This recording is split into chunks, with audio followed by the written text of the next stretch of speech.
Good evening, everyone. Thank you so much for joining us for our Oxford MBA Australasia webinar.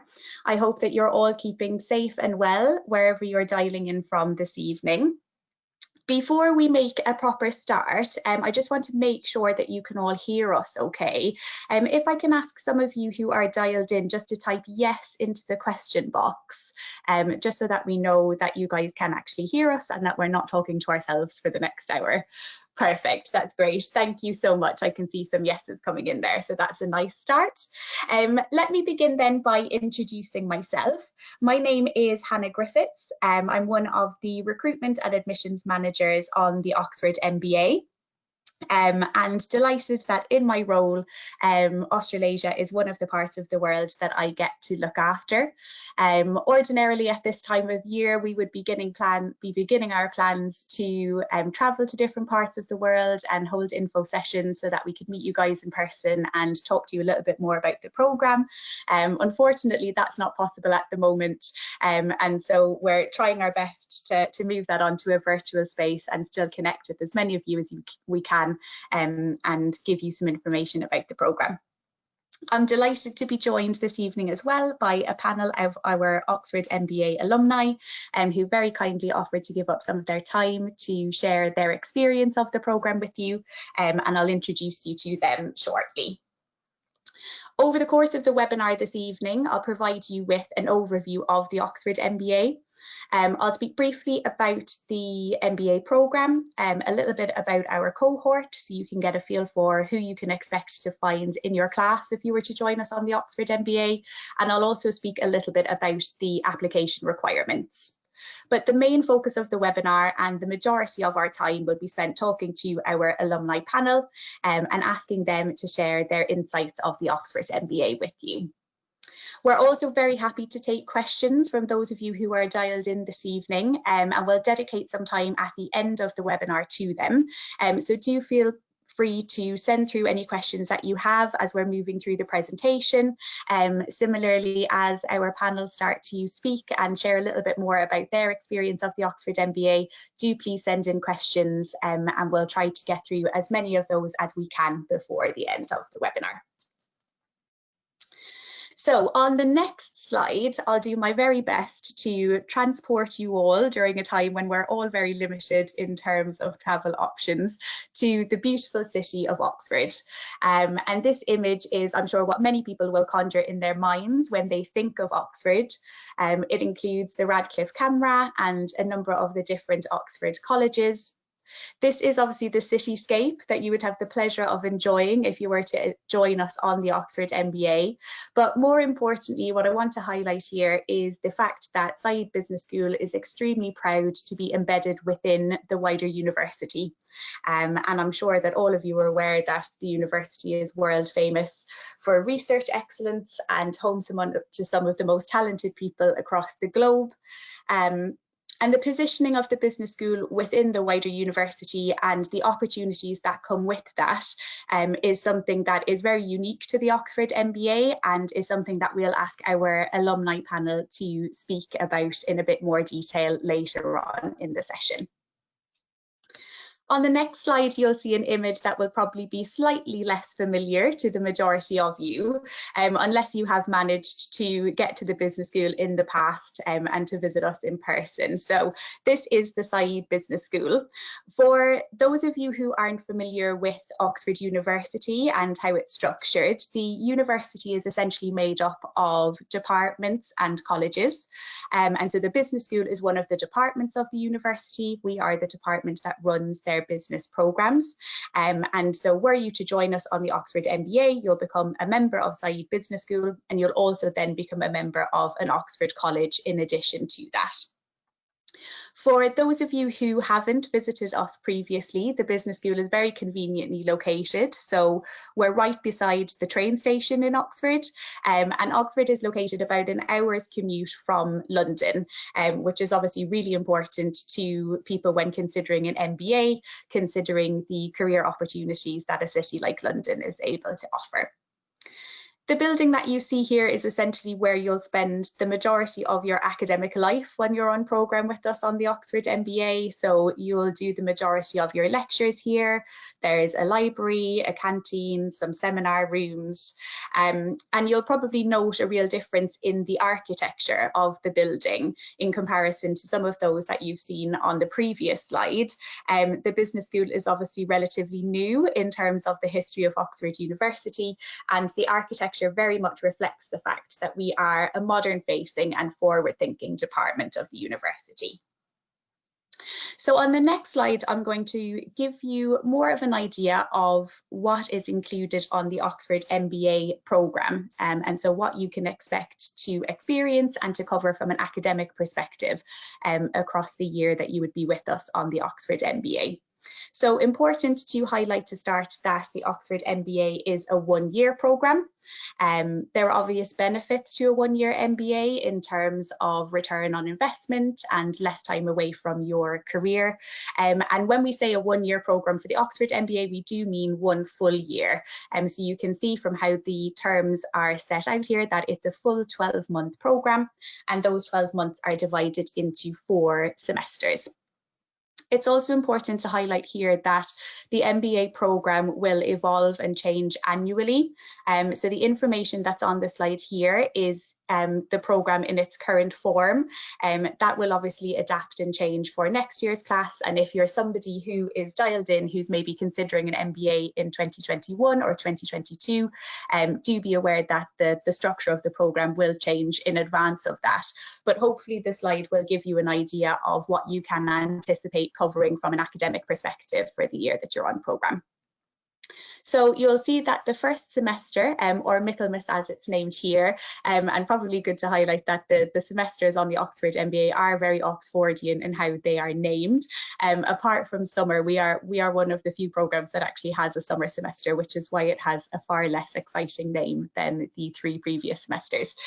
So the focus of the first semester is on our core courses, which are listed here in red, and these are essentially the fundamentals of business and are a mandatory element of the programme.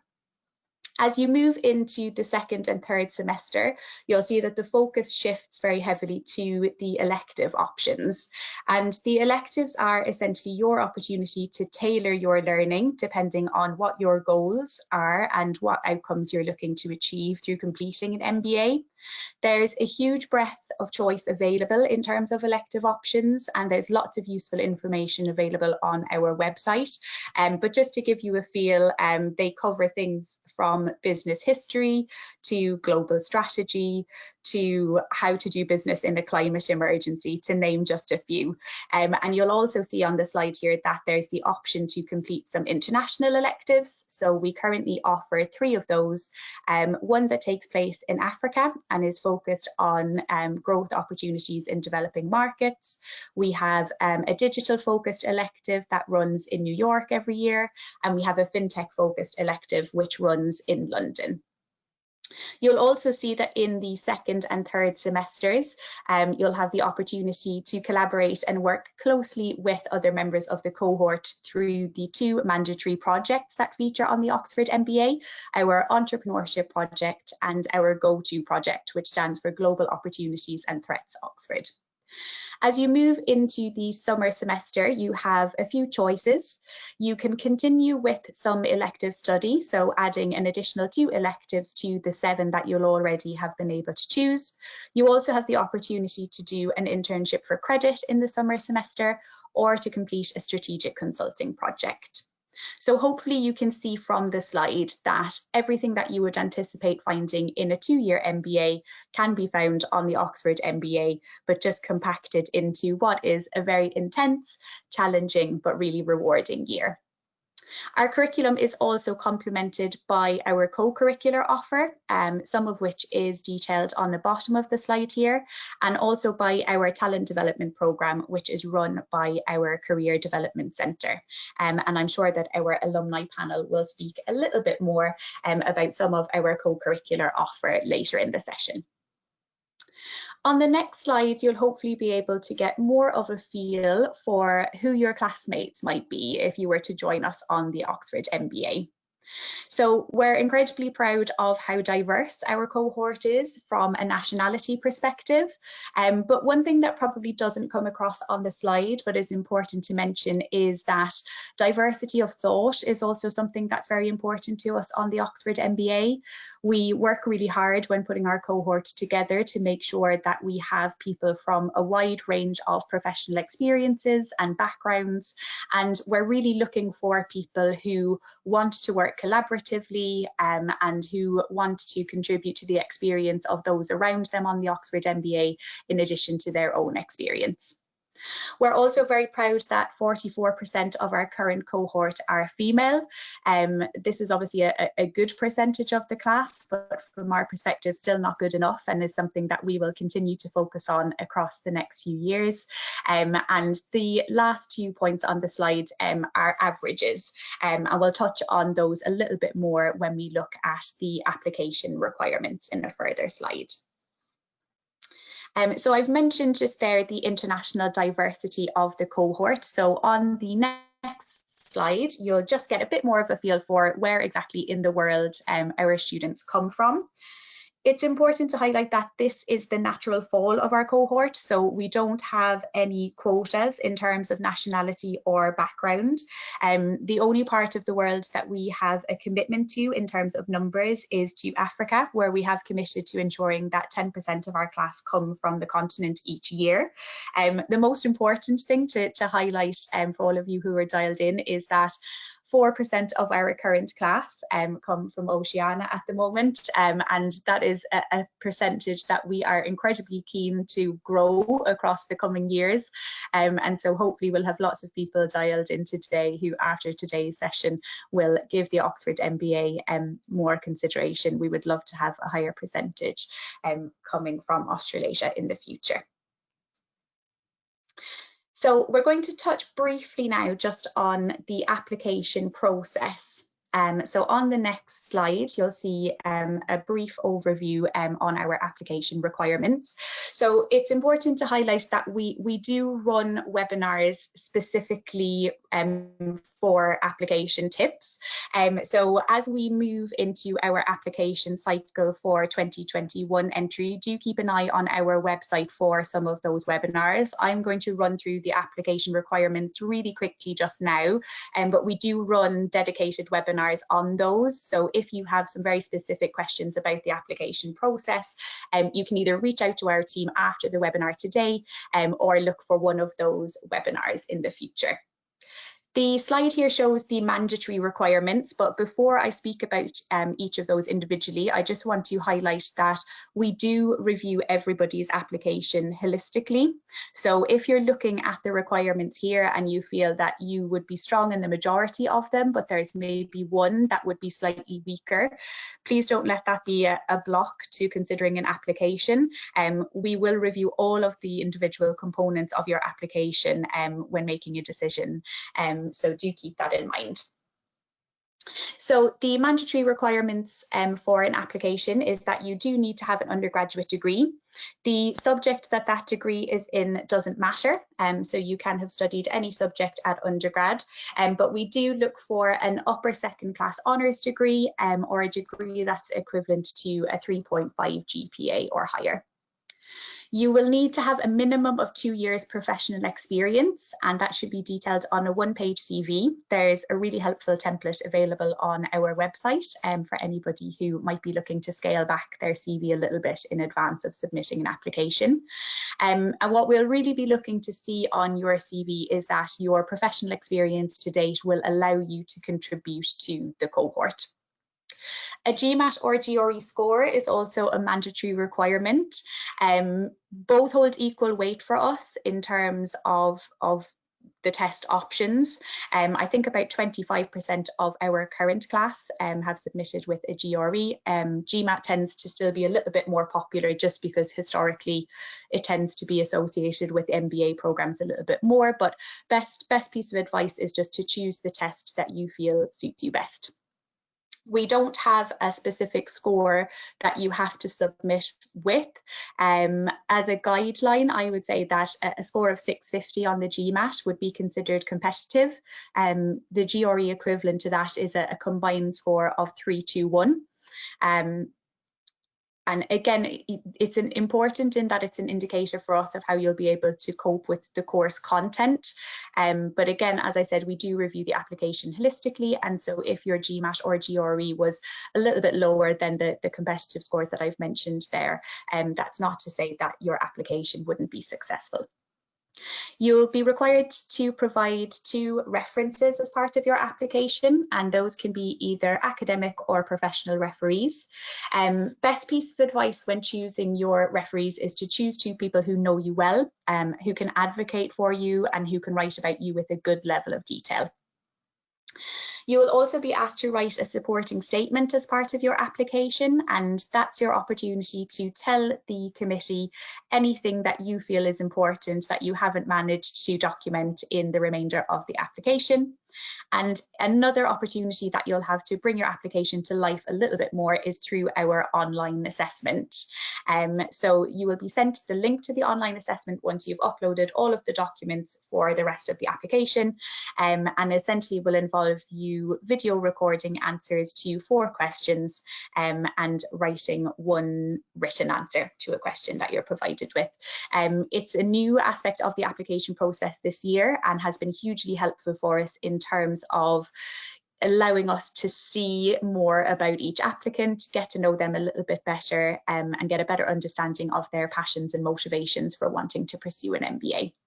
And we do also have an English language proficiency requirement for anybody whose undergrad wasn't taught fully in English or who didn't complete their undergrad in a country where English is the official language. On the next slide, I just want to touch briefly on our scholarship opportunities. Again, there's lots of useful information about this on our website. So if you are somebody who is considering an application, but a scholarship would be a very important part of that process for you, do please take a look on our website. There's lots of advice and information about our scholarship options. But hopefully the slide here will give you an idea of the breadth of opportunities that are available. There are 2 different types of scholarships essentially. So there's a bank that are looked after by us at the business school, and there's no additional element of application attached to those. So you will automatically be considered for those on the strength of your MBA application. But there are a number of other scholarships that we run in conjunction with the wider university and with some external partners. For those, it's really important that you get your application into us by January. So that's our 3rd stage deadline. And there is an additional element of application attached to those. So usually involves writing an additional essay and potentially going on to have an additional interview. One thing to mention in terms of the application stages, so we run 4 stages across each cycle.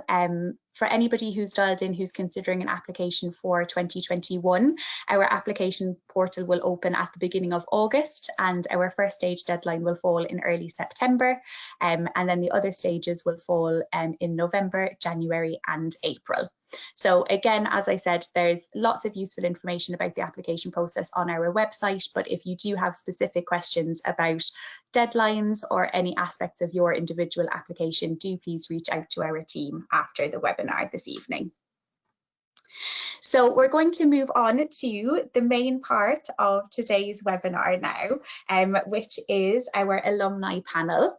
And you'll see on the next slide that we're joined today by 3 of our alumni from across Australia and New Zealand. We're delighted to have them with us, and we'll invite them now to turn on their webcams, and we'll keep our fingers crossed for no technical issues as we attempt to do this.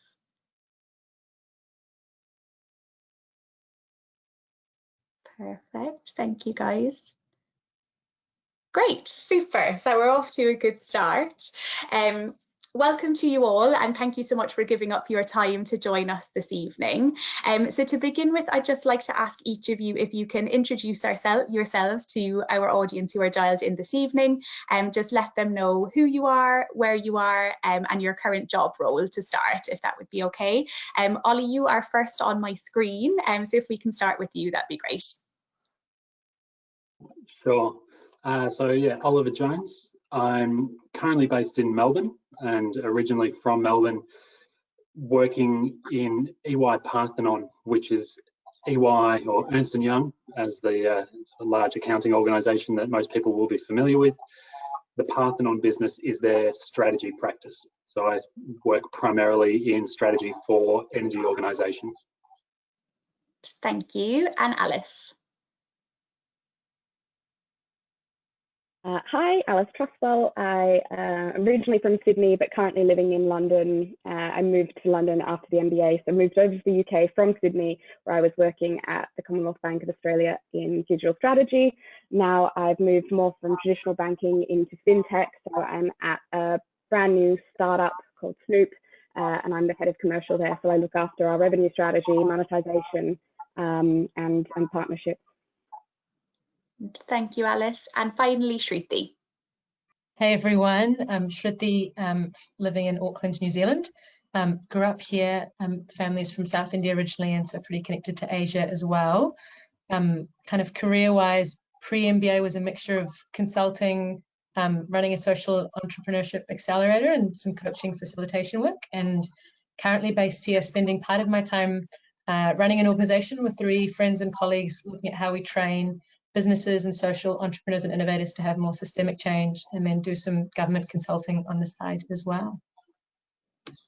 Great, thank you, Shruti. So I'm going to start by asking you a bit about your career paths in a second, and kind of the role that the MBA played in that for all of you. But I'm conscious before we moved on to that the bulk of the people who are dialed in today are on the other side of the world, certainly from me and from Alice, and that obviously, you know, considering an MBA is a significant commitment, and obviously to consider the Oxford MBA means also considering moving to the other side of the world to pursue that. So wanted just to ask each of you about how you came to apply to and choose the Oxford MBA when you were looking to do an MBA. So Ollie, if we can start with you and how you ended up on the Oxford MBA essentially. Sure. So I was actually born in England, so the UK feels very familiar to me, and had, prior to the MBA, spent time traveling Europe, which really opened my eyes to the importance of being connected to the broader world, which we sometimes can feel a little isolated from down south. So sort of urging for that sense of connection and understanding to the broader world, and also alignment to the fact that I was born in the country and was able to get through moving elements of joining an MBA relatively easily. And obviously the layer on top of that is the attraction of Oxford as one of the premier universities and MBAs to join. So they were the 3 ingredients which made the decision very easy for myself. Great, thank you. And Alice, how about you? Yeah, probably also 3 things. So the first one was purely personal. I went to Oxford, my sister was married in Oxford, and it was the first time I'd been to Oxford, and I fell in love with it, and I thought, how do I get here? Like, how do I live here for a year? That would be magical. And given that I was in banking and I'd previously been in consulting, an MBA had made sense to kind of be in the back of my mind anyway as a possibility. So for me, it was kind of choosing Oxford and then choosing an MBA rather than necessarily going out and seeking an MBA program. But that said, the second thing that confirmed that decision for me was that I was working in banking at the time. We were in the midst of a pretty tumultuous time. I was wondering that, I was thinking businesses should be doing better. There was a Banking Royal Commission, and I just thought, I don't think this is the only way to lead. I don't think this is the only way that businesses should be continuing into the future. And the fact that Saeed's program was so much more focused on purposeful business and social impact, and how even big businesses can make an incredible difference to the world, was very, very appealing to me, and the diversity of the program. And then the third thing was that having a one-year program was also very, very important. So thinking that I only really wanted to take, at that stage of my career, only wanted to take 1 year out. And so the flexibility that the Oxford program gives you to do that is, yeah, it really appealed to me. Great, thank you. And it's interesting that you mentioned there your consideration was happening during a tumultuous time across the world. I'm sure that there's lots of people dialed in who can relate to that in their process of considering an MBA at the moment. And Shruti, finally you, how did you end up choosing the Oxford MBA? Yeah, to be honest, an MBA wasn't on my cards at all. And a mentor suggested it one day, and I kind of said, oh no, that's for my old consulting friends. Like, I'm sort of in the social impact scene, like, is an MBA really for me? And I had this impression that it was all kind of old school economics and not, I was fairly judgmental, I could say. I spoke to a friend who did the MBA a couple of years before me. He might have been in your class, Ollie, actually, Rahul, who's a doctor who ended up in the MBA kind of wanting to shift healthcare systems. And like one chat with him and I was pretty sold. I think there were two things that really struck me about it. One was, as Alice mentioned, just the focus on social entrepreneurship and thinking about business and capitalism differently, and just the array of different perspectives that Oxford seemed to bring. And I think secondly, it was Oxford as an environment, sort of as you had mentioned, Ollie, outside of the MBA. I heard from this friend how he'd have dinner with people who were like studying cultural history and arts and, you know, all sorts of the history of dead languages, you know, like things I'd never even think about. And I think the idea of being in such a melting pot of ideas and perspectives that was so out of my tiny Kiwi bubble was really appealing. So, and something I think quite unique to Oxford. I mean, there's many wonderful MBA programs, but not many places with just the confluence of ideas and perspectives that I think Oxford offers. So that really sold me as well. Great, thank you guys. So I want to move on and ask you all a little bit about your careers. I know you've all touched on where you are working at the moment, but want to explore a little bit, I guess, kind of how you came to those roles and the influence that the MBA had on that. So Alice, if I can ask you first, you've mentioned that you've remained in the UK, enjoying our terrible weather today, so apologies for that. And you're now head of commercial at a new fintech, Snoop. Was the decision to relocate one that you had made in advance of the MBA, and how did the Oxford MBA equip you to make that move successfully? Yeah, it had been something I had considered going into the MBA program. I was 50-50 on whether I would go back and go back to Sydney and potentially even go back to the bank. I didn't really know what to expect, but I think that the other half of me hoped going into the MBA that I would expand my horizons and potentially stay in London. And certainly in my industry, London is kind of the epicenter of fintech globally. So wanting to go more in that direction, London made a lot of sense. In terms of how the MBA prepared me, well, firstly, it gave me the exposure to it and kind of the awareness of the industry. It also gave me the ability to meet a few people in the industry via a couple of different networks that the Oxford MBA offered. And so there was that exposure element. In terms of making the actual move, what probably helped the most was the friends, to be honest. About maybe a fifth of our class ended up in London after the MBA. So to have that many people there supporting you and helping you and on the same journey was so priceless. I think you never normally get to move to a new city and already have a big network of friends and people that you can talk to and people that you can lean on the days when it's hard and you're looking for work and the weather's miserable. So I have to say that was actually a really big thing. But I mean, just being in the UK and getting used to what the UK meant from living in Oxford was important as well. Getting used to, you know, do I want to live in this culture and is this going to be the right place for me for the next few years? So I would say that in terms of the location move specifically, those are three things that helped. Great, thank you. And Ollie, you did also choose to spend some time in the UK immediately after your MBA before returning to Melbourne and starting your role as a manager at EY. Do you feel that the MBA and your year in London meant that you were better prepared for the management role that you now find yourself in? Yeah, I do. I do think it did prepare me quite well in two respects.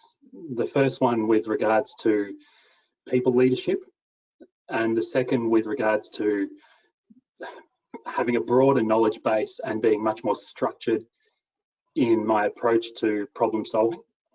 So I guess in a little more detail on the first of those, the MBA experience itself is a really great opportunity for personal reflection about your approach to leadership and your understanding of how you deliver that in your nature, as well as the actual leadership fundamentals course, which is part of the program, whereby you not only do you get the chance to reflect on yourself, but you also learn more deeply about how others respond to leadership.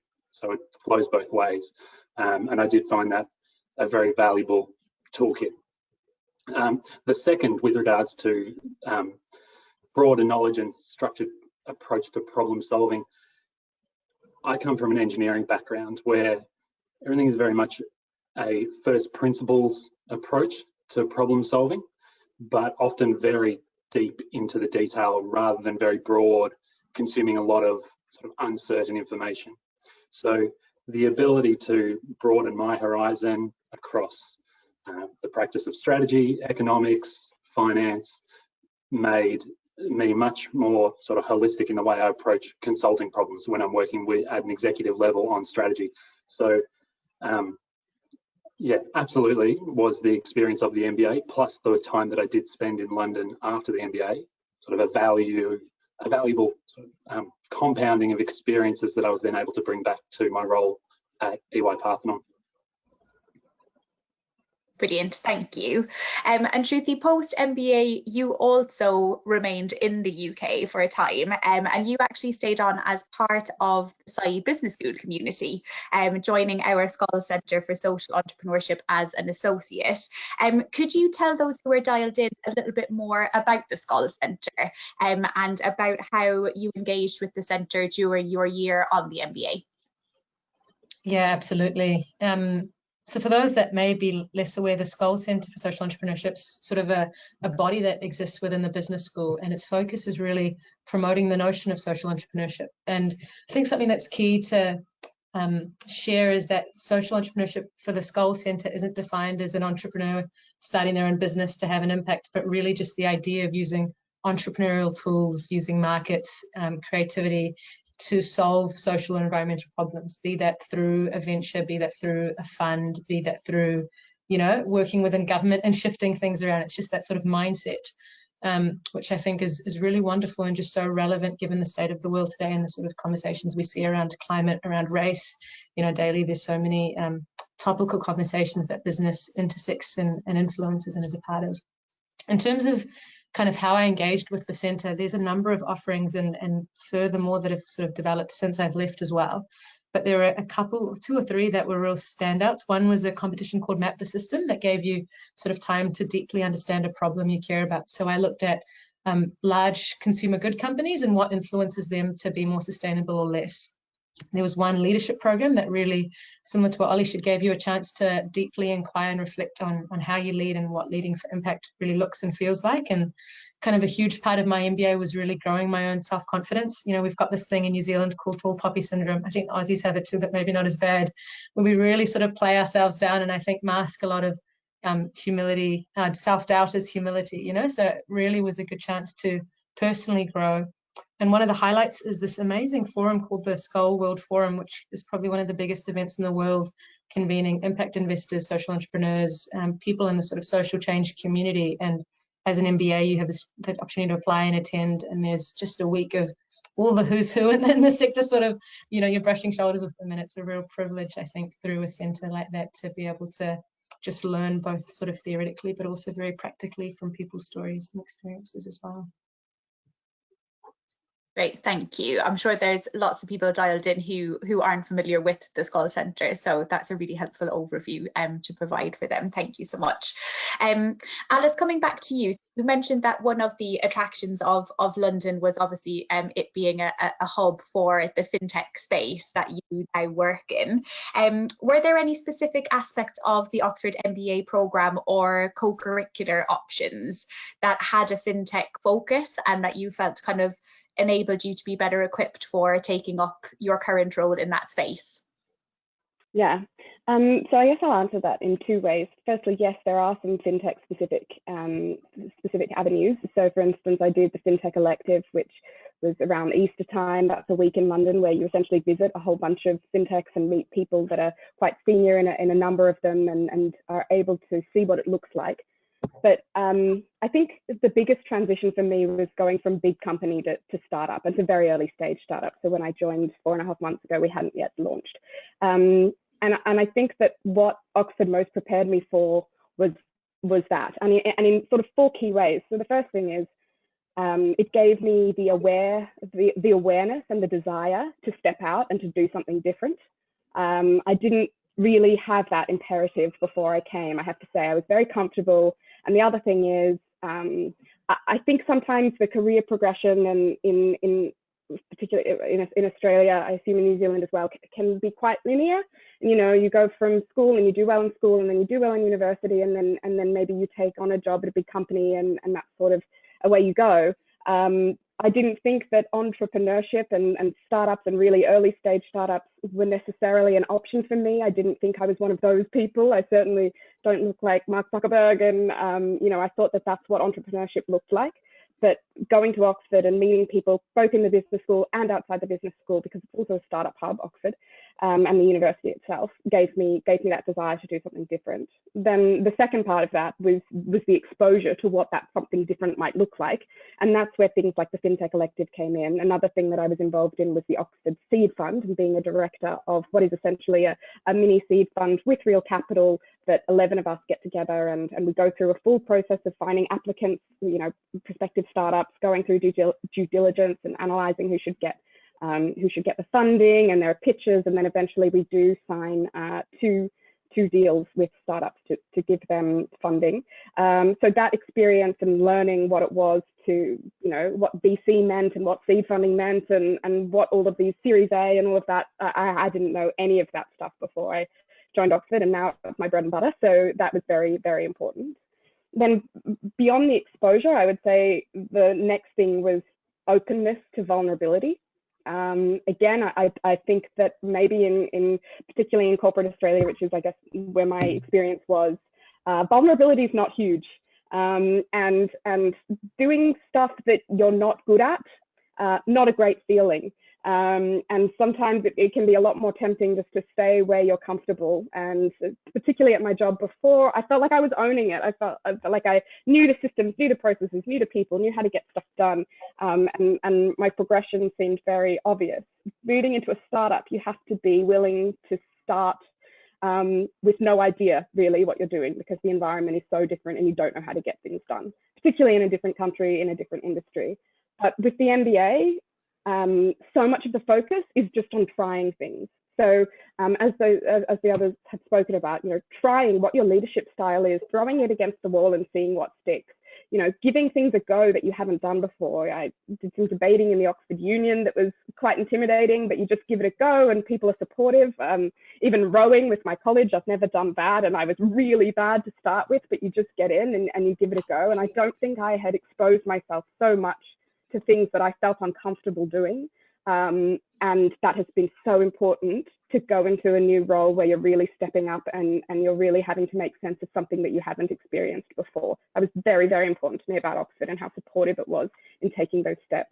And then the last thing would be the network. So both the professional network, because Oxford does have connections to some quite key fintech people. You might have heard of Monzo Bank, so Tom Blomfield, who was the CEO until very recently, and the founder came in and had afternoon tea with 8 of us. That was pretty great, and there were a couple of other key people that I got to meet as well in the year that were important for the move. But also to have classmates who had worked in startups before, and who, you know, when I was having an equity negotiation conversation, which I had no idea where to start with, I could call up and say, all right, what should I be asking for, and how should I ask for it?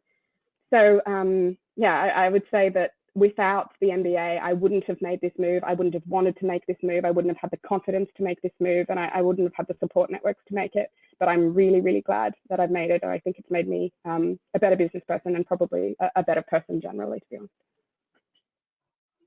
Great, thank you so much. So Ollie, coming back to you, Alice touched a little bit there on some of the opportunities that she had outside of the classroom. And a big part of the Oxford MBA is that experience that is offered outside of the business school through your college.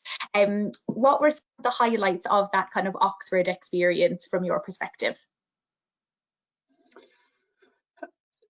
So I think the way that Oxford typically describes itself, or the business school typically describes itself, is a modern business school inside of an ancient university. And that's true. And then you can take that another layer up to be embedded in an ancient university connected to one of the world's most vibrant cities as you connect to London. And so sort of outside of the business school, there's really those two different layers that you can engage with by being in Oxford. Firstly, embedded in the university setting was really valuable for me from a personal perspective.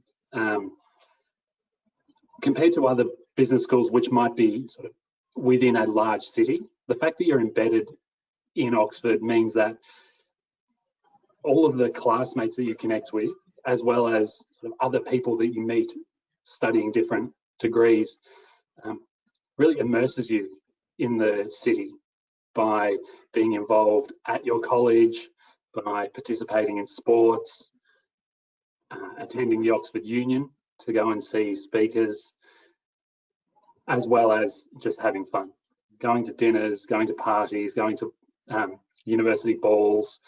They're all an amazing immersive experience. And so that's what I really found valuable by being, from at a personal level, by being connected. And particularly there, the Oxford Union. I mentioned earlier, from Australia, moving to the other side of the world to really open up the understanding, my understanding of completely new and diverse ideas.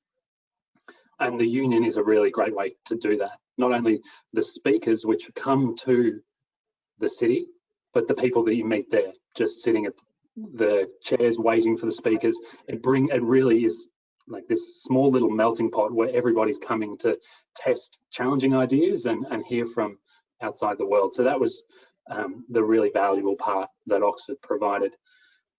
The next layer up that I mentioned before, the connection to London, that was the real sort of professional value add that I got from being in Oxford.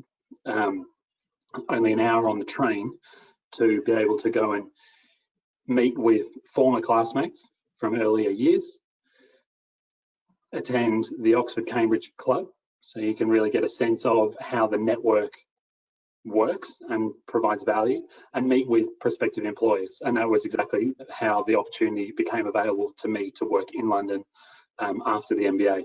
So that personal immersive experience and professional connection to a city like London were the highlights outside of being in class at Said. Great, thank you. It's really nice seeing all of your expressions when one of you mentions something connected to the university or the school that you've obviously all had experience of. It's really nice seeing that kind of shared experience come through in a virtual setting. Lovely. Coming back to you, Shruti, so you've since gone on to co-found the Emerge Institute, and wanted to ask you a bit about kind of the key skills that you feel you gained from the MBA programme that have enabled you to go on to actually found an organisation. Yeah, I would say there's lots, but sort of three, I don't know if they're necessarily skills, but three things that the MBA really gave me that I think have helped is really around sort of nuanced thinking around the networks piece, which Alice touched on a bit, and then confidence. So that on the first, I mean, it's just amazing to have this entire year just to like think about how the world works. And I feel in our day-to-day life, we're just so busy, deadline after deadline, there's work, there's your social life, there's so much going on. Not to say the MBA is not intense, like so, that I was busy, the MBA is really full on with all the amazing opportunities, but to basically have a year where you don't have to produce anything for work, but you can just think about the issues that really fascinate you. And so it gave me time and space to deeply inquire, like, what is the history of capitalism and business, and what structurally needs to shift for us to create a more sustainable society. Like, to really sit with professors that have spent 30 years researching this, that consult some of the biggest governments and businesses in the world on this, and sit in one-on-ones and have them challenge my thinking and listen to it and push it. It's quite like one of those pinch yourself moments. So that was, I think phenomenal, just to really, have a more nuanced way, perspective of how I see the world, which I think is quite subtle, but really impacts everything you do in terms of how you run or start something. I think the second piece is the networks. Like, it's amazing the sorts of people you sit and can connect with. Paul Polman's one of my business heroes, for example, the former CEO of Unilever. And, you know, I sat with a lunch with him with maybe 6 or 7 other classmates and a few faculty, and he personally sort of connected with each one of us, exchanged contacts. And you have these sorts of moments really regularly. It's not uncommon to bump into a former head of state or a current head of state. And I think across different sectors, you know, you can really rub shoulders and connect with, you know, hear straight from the source. You're not watching them on a screen or on a stage, but you're literally in conversation across a table, which is just a really humbling and enriching experience. And people are just so stoked to help you. They're like, oh, you're a student and you're from Oxford. Like, how can I support you to do what you want to do in the world? So I was really humbled by not only the chance to meet them, but how open even like these top CEOs are to really connect you with someone, if not them, someone in their company, and explore kind of the questions you have or the opportunities you have in mind. And then I think the third piece is really around confidence. I mean, starting something is risky and hard, and there's so much self-doubt of, can I do it? Is it the right time? You're so aware that most startups fail, and so the privilege of going to Oxford is you come out of it with all these opportunities to choose from. You know, yeah, you might have 1 or 2 that you're gunning for, but the reality is there's so many businesses or places you could work for, and I found it really opened doors for me and most of my classmates. And so there's this point of like, do I do the easy thing? I could have just stayed, you know, at the Skull Centre happily, and there's just so many opportunities within Oxford City, and for a period that was great. But, you know, do I take the sort of easy option and the safe option, which might be right for some, or do I have the confidence to really pursue the thing that I'm really passionate about? And I think Oxford, really gave me the self-confidence and the belief to just go for it. I think partly just through this year out of your comfort zone in this amazing city, but also largely also because of the friends and the fellow MBAs, and just to have a bunch, like 300 people that really believe in you and back you and understand sort of what you want to do and can support you in a way that I find hard to find in New Zealand. That was, I think, a huge source of confidence and just support in taking the next step. Brilliant. Thank you so much. Coming back to you, Alice, I wanted to ask you a little bit about your experience of the cohort that you were part of. So I touched earlier on in the presentation about the fact that the Oxford MBA class is extremely diverse. Over 90% of the class will come from outside of the UK. How did that diversity within the class support your growth and experience across your year on the Oxford MBA? Yeah. It was the best part of the Oxford MBA. It was the defining factor of my growth there, I would say. I mean, obviously there is a lot of other things, but the diversity within the business school, but also outside the business school, in your college, with the rest of the university, the diversity of background, of thought, of career aspiration, those are the things that that were so critical for me, I would say. I mean, why go to a business school to be around people that are like you?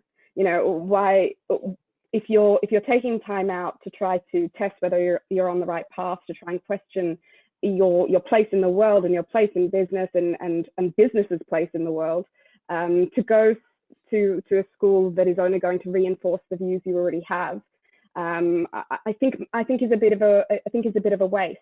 And you certainly won't get that in Oxford. I mean, sometimes, but you also are challenged on things that you were just thinking were a given. So you find yourself in a classroom of people from all around the world and from different industries, and they are people you respect, deeply intelligent, deeply experienced, wonderful people, and they believe something that is so fundamentally different to what you thought was just a given.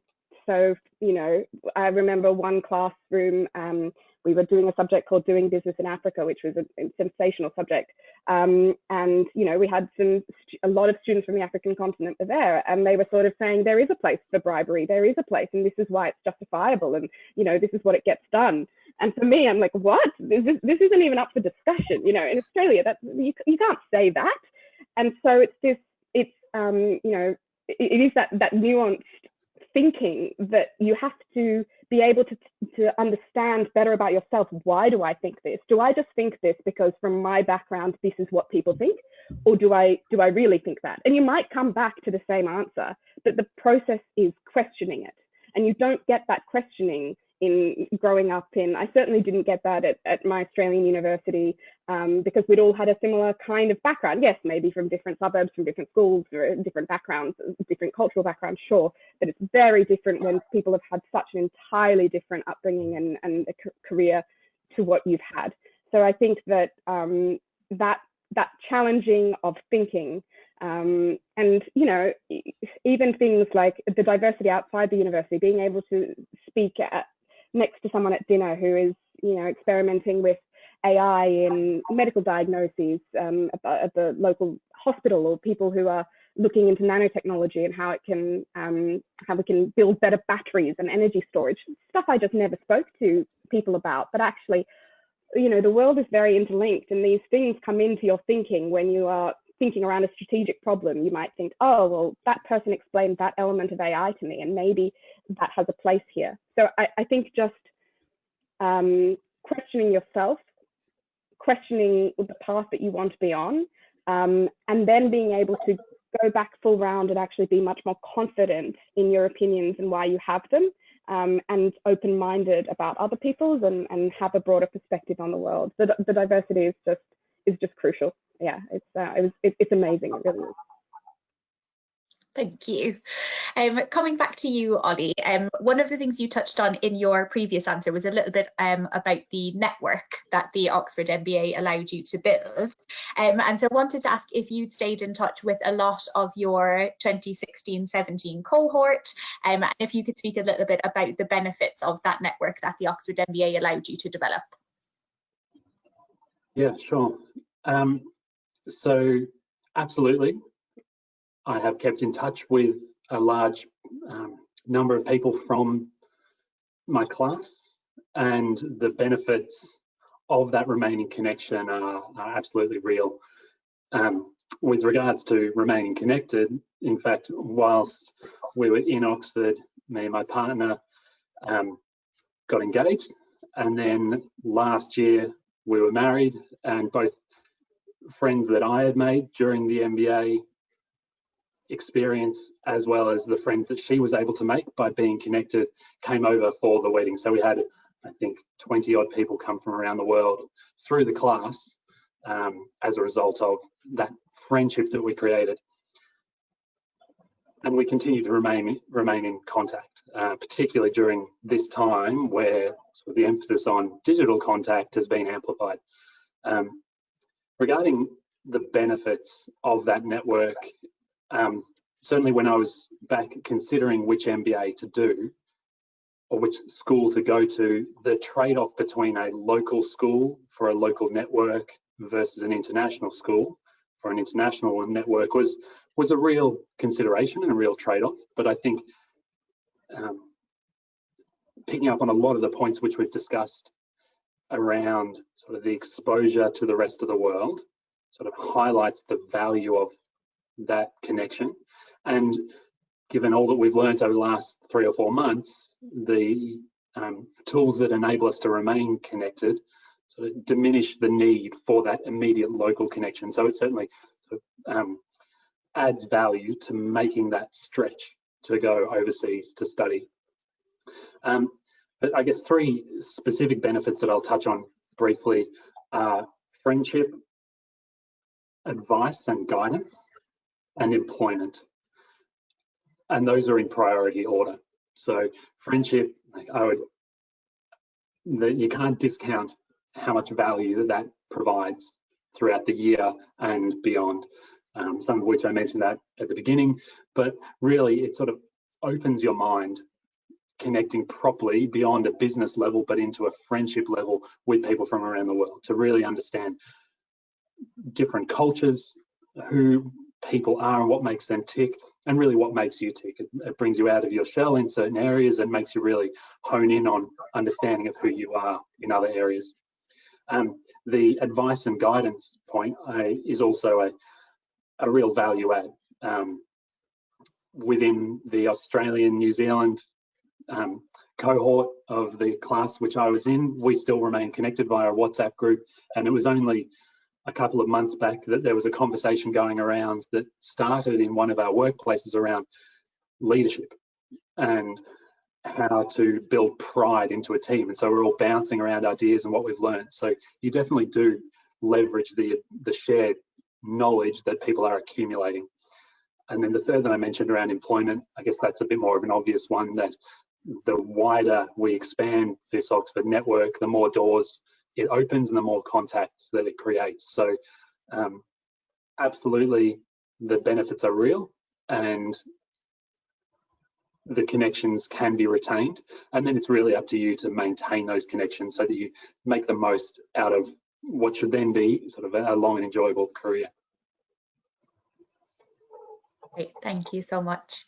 And finally, Shruti, one last question for you. So we touched a bit on the Oxford experience, the diversity of the class, the alumni network, and so just wanted to finally ask a little bit about the curriculum itself, and if there was any kind of one highlight of the Oxford MBA curriculum that stood out for you. Yeah, I think for me, probably the biggest highlight is just some of the professors and faculty that we have access to in Oxford. And there was one in particular, Mark Ventresca, who took a strategy and innovation course that was probably one of my favorites of the entire year. He was one of those guys where you'd put your hand up and ask a question, and then he'd ask a question back to make you realize your question was probably the wrong question. You know, like really the learning was so rich and it was so well facilitated, and you didn't feel like you were talked at or being lectured at, but it was such a dynamic environment. So there's a few faculty in particular that I just think, like, these are world-class people that we're really privileged to be in the room with. So that was definitely one of the curriculum highlights for me. Brilliant, thank you. Thank you so much to everybody who has been sending in questions. I'm really conscious of time, so we're not going to get through all of the questions that have been sent in. I will get back to anybody who sent individual questions after the webinar, but there is one good question here from Madeline that I just wanted to put to you all, where she asks about how you chose which college you became a member of, which is something that we are quite regularly asked. So just if could you all just speak briefly a bit about that, about which college you were a member of and how you came to be a member of it? Happy to go first, keep the order. Thank you. So I was a member of Balliol College, very proudly. I chose Balliol. It's one of the older colleges, so the advice around that is to get in faster, because the older colleges do fill up sooner, because they generally give fewer places to MBA students, and can yeah, so that can be a little bit trickier element. I chose Balliol for a few things. Firstly, it was the first of the older colleges that let in women, and that was important to me. It was it's known to be less conservative, to be much more yeah, just liberal and accepting and diverse as an older college. Another thing was that they have a very prominent MCR. So MCR means middle common room. It's basically your graduate community. Because Oxford is still primarily an undergraduate university, more undergraduate students than you know, postgrad students by far.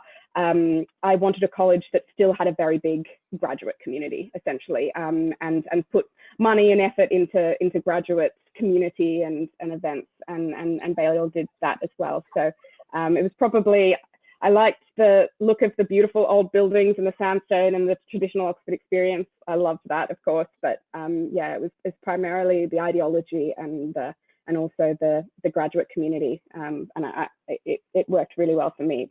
Some of my closest friends from the experience are college friends, not as well as MBA friends. Yeah. Thank you. My decision was perhaps less principled or philosophical than Alice's, and more practical. So I chose Hertford College, And the reason being was that they were quite supportive of me coming over with my partner, and she was looking for work and actually did get a role in the marketing team of the SAE Business School, and they were quite supportive of having housing, college housing that would support us as a couple. So that made sort of moving much easier, and it was also the location of the college. So the fact that Hertford is very central to the university. I think you can see the top of Hertford in the photo that was first posted in this discussion, and it allows for that immersion in the environment, which I spoke to earlier, just being able to come in and out and bring friends in and out of the college and be sort of central to the city. So as I mentioned at the outset, mine was a bit more of a practical decision, but rewarding nonetheless. I really enjoyed my time where I was able to connect with Hertford. I was at, oh, sorry, you go, Shruti. I was at St. Catherine's. I applied too late to choose, and all the fancy ones were taken, but I was really grateful to be at St. Cat's, partly in that they've got accommodation on site for postgrads, so you can stay on campus. There's squash courts, there's a gym, there's the common room, there's the hall, so it just made really engaging in college life a lot easier, and that was definitely a highlight of the experience as well. Fabulous. Thank you all so much. Just to finish up, can I ask you all finally, if you were just to give one piece of advice to anyone who's dialed in, who's considering applying for the Oxford MBA moving forward, what would that advice be? Starting with you, Ollie.